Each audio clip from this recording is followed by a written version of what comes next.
This movie is so important for everyone to see, and it is done so well, and it's a true story. Tell everybody what it's about. It's about the life story of Bryan Stevenson. And, he wrote this book, Just Mercy, a few years ago. And it pretty much is his biopic, you know. He's a defense attorney. He moved down to Alabama, started the EJI, the Equal Justice Initiative. And the movie kind of takes place from him fresh out of law school, taking on this case of Walter McMillan, who was wrongly convicted of murder about 32 years ago. And I play as a defense attorney that gets him off of death row. Walter McMillan is played by Jamie Foxx, an incredible performance by him. Yeah. It's his life work to take on the criminal justice system. He's made it his life's work. He's dedicated his entire life to fighting this cause, and it's so timely. You know, it takes place 30 years ago, but it could have been yesterday. Yeah. You know, that's what's sad about it. and that's what made me really want to get behind this project and put it on on the biggest platform possible to get as many people to see this thing, because it's a human thing at this point. You know, it's the humanity element of it all. The kind of the reputation and the stigma that's been put on Black and brown people, you know, in this world, especially in this country, is unfair. You know, and you know, they say slavery ended, you know, but it just evolved. You know, it just evolved over time, and we had to change the narrative. Yeah, I mean, you know, I love the movie, but I urge people to watch this movie. I mean, it is a must-see. All right, we're going to meet the man that you play in the movie after this. He's incredible. We'll be right back. We're back with Michael B. Jordan, and joining us is the man that Michael plays in Just Mercy. This is lawyer Bryan Stevenson, everybody.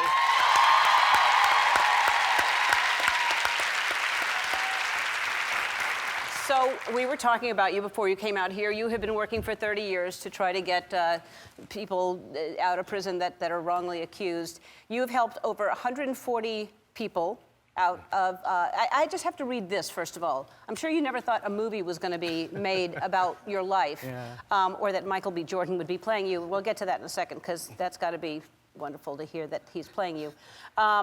In the 70s, there were 300,000 people in jail. Now there are 2.2 million in jail.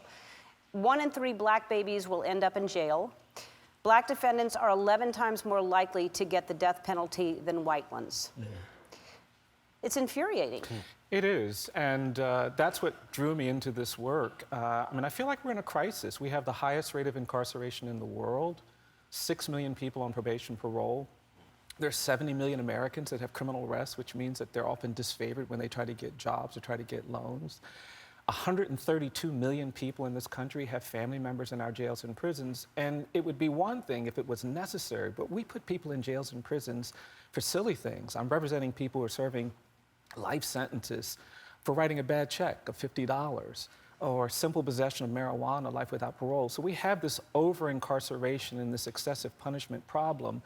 And that's what drew me into this work, and it's one of the reasons why I feel like it's so urgent that people learn and know more about what's happening. Absolutely. You talk about people of color being presumed dangerous, and this story is crazy. Yeah, it's happened to me. I went into a courtroom just a couple of years ago. I just argued a case at the U.S. Supreme Court, and I was there in this courtroom in the Midwest to do a hearing. And when I walked in, I had my suit and tie on. I was sitting at defense counsel's table, and the judge walked in, and when he saw me, he started screaming at me. He said, hey, you get back out there in the hallway. I don't want any defendant sitting in my courtroom without their lawyer. And I had to explain to him, I said, no, Judge, I am the lawyer. My name is Bryan Stevenson. And he started laughing, and the prosecutor started laughing, and I made myself laugh because I didn't want to disadvantage my client. Client came in, we did the hearing, but afterward I was thinking, what is it when this judge saw a middle-aged Black man in a suit and tie? It didn't even occur to him that's a lawyer. And that kind of thinking is what's behind all of the frustration when police shoot unarmed Black and brown people. It's behind the frustration that so many people have when their loved ones are carted off to prison for things they didn't do. And that's part of what we're trying to get at through this story. Well, you know, number one, that he even said that to you, but then he laughs afterwards instead of being embarrassed and saying, oh my God, I'm so sorry. And it's incredible. Well, you know, we haven't done in this country what other countries have done, which is to try to engage in a reckoning, in a truth and reconciliation process. In South Africa, outside of their constitutional court, there are symbols and emblems designed to make sure that no one forgets the injustice of apartheid. But in this country, we haven't talked about slavery. We haven't talked about the Native genocide. We don't talk about lynching. We haven't created the kind of memorialization symbols that are designed to make sure we are truthful and honest about this history. You start talking about race and people get nervous. And that has to change. And that's why I'm hoping that we will have an era of truth and justice in this country. And we shouldn't fear it, because I just think there's something better waiting for us in America. I do. Yeah, we have to address it. Before we go to break, I have to ask you, when you found out Michael B. Jordan was playing you, what was that day? It was pretty exciting. First of all, he is so talented and he is so gifted, but he is also deeply committed to these issues. And when I met him, that gave me so much confidence about this. And I had to tell everybody, Michael B. Jordan is playing me, but it's the young me, so don't think I'm that vain. And he was so committed to doing things right. He worked super hard. There's a choreography to being in the court. He got all of that down. He was really focused, and he wanted to do everything authentic. And I said, that's so great, Michael, I appreciate that. The one area where we don't have to be authentic, you can keep the Black Panther Creed body when you play me. I don't need you to go on a lawyer diet.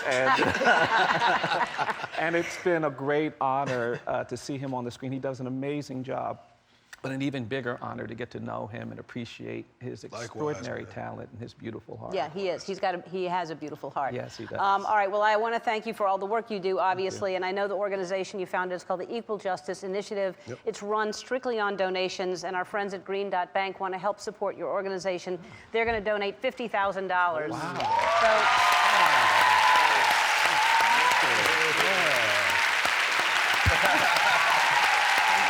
Just Mercy is in theory